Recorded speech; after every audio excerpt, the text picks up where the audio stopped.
జయ నారసింహ, జయ జయ నారసింహ. మంగళాది క్షేత్రం మంగళగిరి, గుంటూరు జిల్లా. ఈ క్షేత్రం విజయవాడకి 11 కిలోమీటర్ల దూరంలో, అదే విధంగా గుంటూరుకి 22 కిలోమీటర్ల దూరంలో ఉంది.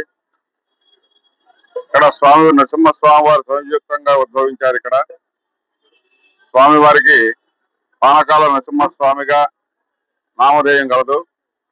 అటువంటి స్వామివారికి ఈ పాల్గొన మాసంలో షష్ఠి రోజు మొదలుపెట్టి ఈ రోజు వరకు కూడా, రేపటి వరకు కూడా స్వామికి బ్రహ్మోత్సవ కార్యక్రమాలు జరుగుతున్నాయి.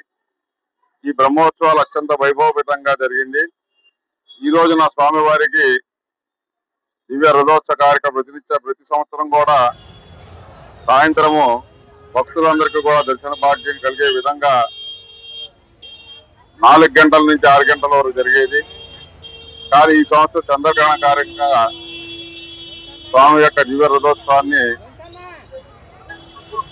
నిలిపివేయడం జరిగింది.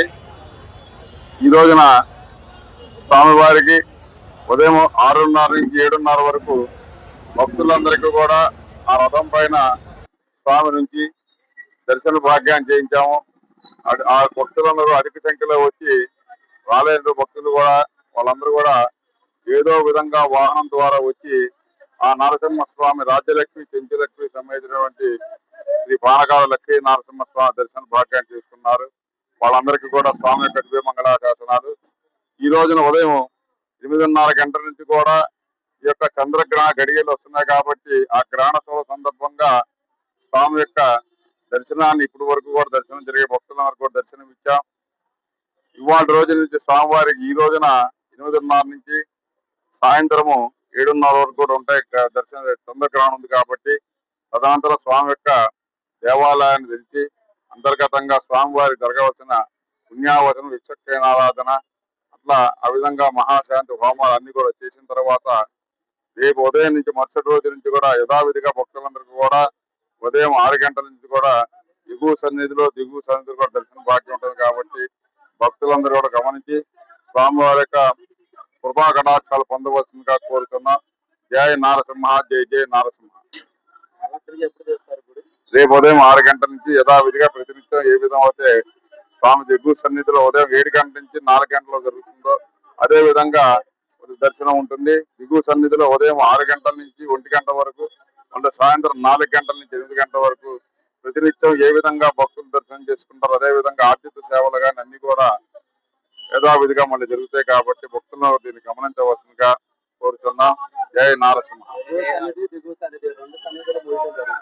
అవునమ్మా, ఎగువ సన్నిధి కూడా మన భారతదేశంలో ఈ చంద్రగ్రహణం కనపడుతుంది కాబట్టి దేశం అంతటా కూడా ఈ రోజున ఉదయం నుంచి రాత్రి వరకు కూడా దేవాలన్నీ కూడా ప్రతి ఒక్క దేవాలయం నిలుపుతే చెప్పిన అదే విధంగా దిగుసన పానకాల నరసింహస్వామి దేవస్థానం, అదే విధంగా దిగుసన లక్ష్మీ సమేతం వంటి లక్ష్మీ నరసింహస్వామి దేవస్థానం ఉదయం 8:30 నుంచి రాత్రి వరకు కూడా దర్శనాలు ఆపేయబడతాయి కాబట్టి తదనంతరం సంప్రోక్షణ కార్యక్రమం చేత యథావిధిగా భక్తులందరికీ కూడా రేపు ఉదయం నుంచి దర్శన భాగ్యం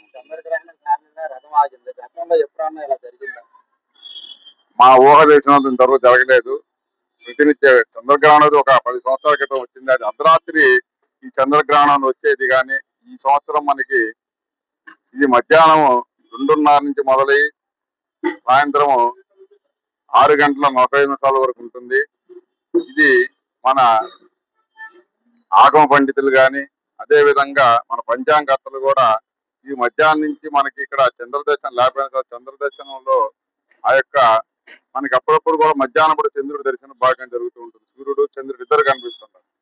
అటువంటి సమయం కాబట్టి దీన్ని ఆచరించవలసిందని చెప్పి చెప్పడం జరిగింది. మన సూర్యగ్రహణం జరిగిన అమావాస్య రోజున మన దేశంలో ఎక్కడా కనుమరుగు కావద్దని మనం పాటించలేదు. దీన్ని మనం కంపల్సరిగా పాటించాల్సిందే కాబట్టి భక్తులందరూ దీన్ని గమనించండి. భక్తులందరూ కూడా ఇంటి వద్ద భోజనం చేసే వాళ్ళు కానీ ఎవరైనా సరే ఉదయం 9 గంటల లోపల భోజనం చేసి నిత్య కార్యక్రమాలు అంతా చేసిన తర్వాత రాత్రి 7 గంటల తర్వాత మళ్ళీ తలారా స్నానం చేసి ఇల్లంతా కూడా శుద్ధి చేసుకున్న తర్వాత మళ్ళీ దీపారాధన చేసుకొని రాత్రి నుంచి కూడా మీరు యథావిధిగా భోజనం చేయడం కార్యక్రమం కూడా చేయాలి. ఈ మధ్యలో కూడా ఎటువంటి వాళ్ళు భోజనం చేయకూడదు. అదే విధంగా ఈ గర్భిణితో ఉన్న స్త్రీలందరూ కూడా సాయంత్రం 3 గంటల నుంచి 7 గంటల వరకు కూడా నిశ్చలంగా కదలకుండగా ఆ యొక్క కాంతి వేవ్స్ మన మీద పడకుండా జాగ్రత్తగా ఉంటాం. మంగళగిరి రథం స్టార్ట్ అయిన కాడి నుంచి ఇప్పుడు దాకా ఆడటం అనేది చరిత్రలో ఉందా? చరిత్రలో లేదు. మంగళాద్రి క్షేత్రంలో ఈ రథోత్సవం స్వామివారికి ఏర్పరిచి జరిగించి కూడా ఈ చరిత్ర లేదు. కానీ భగవంతుడు మనకి ఈ సంవత్సరం దాన్ని అటు ఇటుగా టైంలో మనకి అది నిర్ణయించడం వల్ల స్వామి యొక్క దర్శన భాగ్యం మాత్రమే మనకు జరిగిన రథోత్సవం ఆగిపోయింది.